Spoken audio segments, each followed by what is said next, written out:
discurso que se difundió y que se propagó a lo largo de toda una campaña política fue que cuando la gente ha sabido algo que haya hecho la Suprema Corte en favor del pueblo y todos, no, nunca, jamás. Bueno, la Suprema Corte es aquella que ha dicho que ninguna autoridad puede violentar tu derecho a la libre expresión. La Suprema Corte es la que históricamente ha defendido los derechos del pueblo por encima de los mecanismos públicos llamados gobiernos. La Suprema Corte es la que dijo que ningún funcionario público, ni ningún estado, ni ningún municipio te puede prohibir tu protección a la salud. Fue la Suprema Corte quien determinó que es el Estado el obligado a generar las condiciones para el acceso a la educación. Fue la Suprema Corte quien obligó al Estado a atender a las personas durante la pandemia porque el bosquejo de vacunación no cumplía con los requisitos de ley.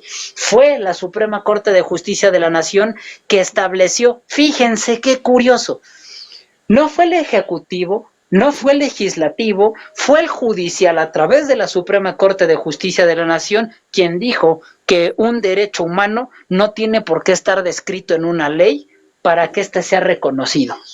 Fue la Suprema Corte de Justicia de la Nación quien determinó hasta dónde debe de llegar la máxima protección de del interés superior de los menores, porque no fue un diputado el que dijo que hay que preocuparnos por los niños, no fue el presidente de la República, fue la propia Suprema Corte quien creó los mecanismos de protección. Es la Suprema Corte quien analiza al final del día quién es, qué ley es la que cumple con los requisitos en la Constitución y en los tratados internacionales, porque no ha sido el Ejecutivo, no ha sido el Legislativo quien ha cumplido con esa labor. ¿Por qué? Porque hoy parece que se nos olvida que la reforma que se hizo en abril del 2011 nunca se terminó de aterrizar en sus transitorios. Y lo divertido de esto es que ninguna persona que aplaude a la administración actual puede dar un solo argumento, un solo comentario en favor de la reforma que no sea un discurso repetitivo político partidista. No pueden dar un solo argumento constitucional, no pueden dar un solo argumento legal. Tienen que repetir el discurso quemado de un partido político, porque no conocen del tema. Totalmente de acuerdo. De hecho, la Corte no es partidista. Ellos nada más hacen respetar la Constitución. Y ese caso, al caso de la que hicieron esta reforma que habíamos comentado al principio, que era por corrupción, la auditoría, la AFP, salió con que tienen cero corrupción la Corte, el Poder Judicial salió con cero en corrupción. Entonces están diciendo que es una falacia el haber hecho una reforma para abatir la corrupción cuando vemos que esta reforma lo que provoca o que puede promover más es más corrupción, o mejor dicho, corrupción de algo donde no hay. Entonces realmente ya ahí estamos hablando de una falacia, ¿no? Precisamente, es ahí en donde debemos de entender que cuando se propone una ley, la ley debe de ser idónea y debe de ser armónica. ¿Por qué? El yo decidir a través de mi gente quién va a llegar a la lista, en ningún momento rompe con el influyentismo, o con el favoritismo, o con el nepotismo. No lo evita, lo acrecenta. ¿Por qué? Porque no hay un criterio de evaluación. No hay una garantía en la que el comité de evaluación, en donde, por cierto, una persona que nada más por ser afín a Claudia Sheinbaum y que es ama y señora de redes sociales, es parte de un comité de evaluación. Un ministro que primero se sentó con una candidata presidencial, después presentó su renuncia y 2 semanas después se la conceden, ya estaba en campaña. Así es. Es miembro de un comité de evaluación, un abogado postulante que es ampliamente cercano a un expresidente, hoy es parte de un comité de evaluación, pero ninguno de ellos puede decir cómo el comité de evaluación va a regular, va a evitar o va a arreglar el influyentismo, el nepotismo, el favoritismo o el tráfico de influencias. No lo pueden decir, ni tampoco los simpatizantes de la reforma. No lo han demostrado, tampoco, no han podido ni siquiera sustentar la reforma, porque inclusive la votación es imposible Y algo que también se ha mencionado mucho, que esa misma reforma, si se llegase a aplicar, le afectaría hasta al mismo presidente, porque a lo que yo tengo entendido y lo que he estado leyendo es que los comités se están formando de tal manera que el quien está tomando como el poder es el legislativo sobre el ejecutivo y sobre el judicial. ¿Qué tan cierto es eso? Comento, si analizamos y revisamos cómo está compuesto el comité, no hay un solo diputado o no hay un solo miembro propuesto por lo que alguna vez le pudimos haber llamado oposición. Todo viene simpatizante de un partido. Así es. No hay participación de otros partidos que también integran el Congreso. Si la intención era que el Congreso, representante de la voluntad del pueblo, participara, ¿por qué no hay una persona propuesta por el PAN o por el Movimiento Ciudadano? ¿Por qué todos son de Morena? ¿O por qué todos tienen que llevar una relación directa con miembros de Morena? Porque yo no entiendo cómo una persona que fue elegida en un puesto específico cercano a la presidencia de la República es parte de un comité de evaluación. ¿Eso cómo se le llama? ¿Cómo una persona que fue abogado del expresidente es miembro de un comité de evaluación? ¿A eso cómo se le llama? Y a eso me refiero, Grillo, porque, por ejemplo, están los comités hechos por el Ejecutivo, Legislativo y el Judicial.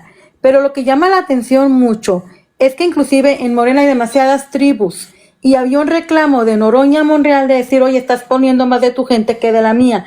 Pero al final están cooptando hasta el mismo Ejecutivo y el mismo Judicial al tener esa mayoría que dicen ellos tener. Pero realmente sabemos que es una mayoría falsa. Lo sabemos por la cantidad en las votaciones que hubo, les regalaron esa mayoría. Normalmente el carente es el que más protesta. El que esté inconforme es al que más le falta y es el que siempre alega. Pero lo chistoso de estas personas no son aquellas que buscan igualdad de condición en mejora, sino quitarle a aquel lo que no tiene porque él no lo tiene. Y lo entretenido es esto, es gente que viene con comentarios o con posturas totalmente sesgadas, totalmente ignorantes, y no porque la ignorancia sea mala, es una cualidad del ser humano, pero que también puede prevalecer por voluntad propia. No nos nacimos sabiendo todo, pero se puede resolver preguntando. Pero adoptar una postura porque entre comillas me conviene, entonces no es que verdaderamente seas ignorante, es que te conviene defender una postura. El día de hoy es así de simple, no me hace sentido que hoy aplaudan o se aplauda una reforma constitucional en donde te están diciendo, aunque la ley vaya mal, y vaya contraria a derechos humanos, convenciones y tratados, prevalece la ley que viene mal. Y aplaudan y den gracias y se hinquen. Aún violando los derechos humanos, porque es lo que está pasando, la violación de derechos humanos. Así es. E incluso que hoy digan, no importa que la Constitución diga lo contrario a la misma Constitución, se queda como está y que se hinquen y aplaudan. Que hoy le digan a las personas promedio, que ya no van a poder ampararse, que ya no van a poder, que sus representantes ya no van a poder acudir a la acción de inconstitucionalidad, que los entes públicos que tienen facultades para hacerlo ya no puedan acudir a las controversias constitucionales y que lo aplaudan, pues entonces yo creo que estamos en un mismo sinsentido republicano, porque si lo que queremos es la debilidad institucional y creer que así van a mejorar las cosas, pues no entiendo cómo. Sí, muchísimas gracias. La verdad me encantó el space, nos liberaste de bastantes dudas y dieron acatamiento al artículo 7º transitorio en donde se les indicaba que tenían hasta el 31 de octubre para presentar su renuncia al cargo de ministro de la Suprema Corte de Justicia de la Nación. En ese sentido, en sentido de congruencia, no se le puede pedir a la gente que confía en el Poder Judicial o que se acate una norma si actúas al margen de la norma. Es en ese sentido que si no se renunciaba, creo que se perdería mucha veracidad o mucha congruencia o mucha credibilidad en el actuar de los ministros. La renuncia se da precisamente para que se entienda que no se está defendiendo nada que legalmente y que como resultado de su trabajo no se haya ganado ya. Que aunque no se está conforme con esas posturas, que aunque no se está conforme con esas improvisaciones, se sabe cumplir. ¿Por qué? Porque la ley es la libre interpretación de la razón despojado de pasión. Porque para obedecer la ley no necesitas pertenecer a un partido, necesitas ser congruente. Y si lo que te preocupa verdaderamente es tu país, simplemente antepones el interés general por tu beneficio personal. Y eso fue lo que pasó. Bueno, el legislativo hace muchos años ya no representa a la ciudadanía. Y el ejemplos sobran. La legislatura tiene muchísimo tiempo que dejó de representar los intereses del ciudadano. ¿Desde cuándo la Cámara de Diputados se volvió una extensión del Ejecutivo? Tiene muchos años que eso pasa. ¿Por qué?